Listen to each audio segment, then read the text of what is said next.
Welcome to Mr. Positive Live, your home for positive talk. Tonight on Positive Talk Daily, talking about the iPhone 14. Check out the video we just did on YouTube at Mr. Positive Live, talking about the iPhone 14. And, you know, it's a bang for your buck iPhone. But again, we're going to go over the positives and negatives of an iPhone 14. Should you go out and maybe buy an iPhone 15 or an iPhone 13? Now, we're going to go over a few things today. The other thing is, with a phone like an iPhone 14, you're not, and pretty much for all the iPhones across the board, you're getting a phone that has only a 60 hertz refresh rate. Now, why does Apple in 2025, put a 60 hertz panel on a standard iPhone is beyond me, okay? Most companies nowadays, even on the cheaper, lower end phones, even under $100 are putting, 90 hertz refresh rates, 120 hertz refresh rates. So to see Apple doing this stupid stuff makes no sense. So this is what 120 hertz refresh rate looks like, okay? Like this is quick, okay? This is what it should be like. Now, there may be some lag here and there, but look at this. That's quick. You can't get much faster than that. And using an iPhone 14 doing the same thing almost is unheard of. I showed you earlier in the first video where it took, about 3-4 seconds, maybe about 5 seconds just to load Facebook on a 90 hertz panel, on a 60 hertz panel. Facebook on here loads instantly. We showed you on a 90 hertz refresh rate on a Blue View Ultra, that has 90 hertz, and that's still very snappy compared to, say, an iPhone. What are the positives of the iPhone 14? And, especially where it's 2025, and this phone is about 3 years old, going on 4 years old. Should you stick to this one, or should you upgrade to a 15 or go way up to the 16? The 16's been doing really, really well in sales. A lot of people like the 16. But should you spend $699? Apple just recently, not even a couple of months ago, replaced the iPhone 14, which was on sale on their website until March. They were selling it for $600, $599 for the standard iPhone 14.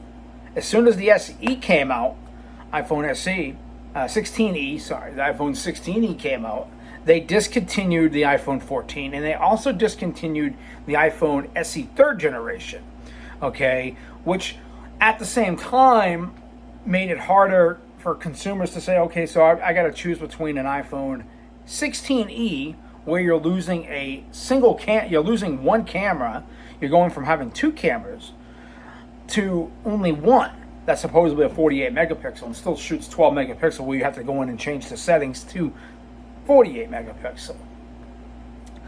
And, keeping this iPhone 14 around, it was a decent deal. Now, what they pretty much did is they, took the iPhone 14 frame to the iPhone 16e, and they just pretty much put all the guts of an iPhone 16 into that device. Now, with the iPhone 16e, you get one less core than the standard iPhone 16 and two less cores than the 16 Pro Max. So you are taking a hit in some areas. I think the iPhone 14 is the perfect mix of screen. It's a good mix of cameras, sound quality. I think it's got the right thing going for it. Decent battery life. Overall, it's a good phone. But there are other better phones on the market. You could choose from the iPhone 13, which is retailing for $199. If you walk into Walmart, go to your electronics section, you can find a iPhone 13 for $199. Why spend the extra $200 and get the 14 when they pretty much have the same exact chipset? Okay. There's also the iPhone 12, which you can get renewed or find on eBay, or sometimes carriers have them on sale as well for free. And a lot of a lot of companies like Metro, like T-Mobile, or Straight Talk will give you an iPhone 14 by just porting in your phone number to Cricket Wireless or Metro, and you can probably get it for $199, $99. A lot of times you can get the iPhone 14 for $99, and you get that iPhone 13 for free, which has the same exact chipset, but with less RAM than the iPhone 14. Okay, you are getting slightly better cameras and stuff like that. The question is, should you upgrade to the iPhone? Should you buy an iPhone 14 in 2025? The question is yes. Because one, it's a good deal if you can get it on a carrier. If you can get on a carrier like Metro by T-Mobile, Cricket Wireless, you can get that phone for a decent price. And I always tell consumers to think before buying, because sometimes you have to look for those deals. Those deals will give you the best options you can get for your money. Because if you can walk into, say, you can walk into a Cricket Wireless and just pay for the port-in. Usually the port-in is going to get you the phone for either free or $99. All you do is pay the minutes. Some carriers are doing where you get the iPhone for free, but if you only pay for 2 or 3 months of service. So it still adds up to the same price as what the phone would be as well. Depends on what you're looking for. For Mr. Positive Live, I'm Mr. Positive. Hopefully this little short video is helpful. Again, the positives of the iPhone 14, even though it's 3 years old, the price.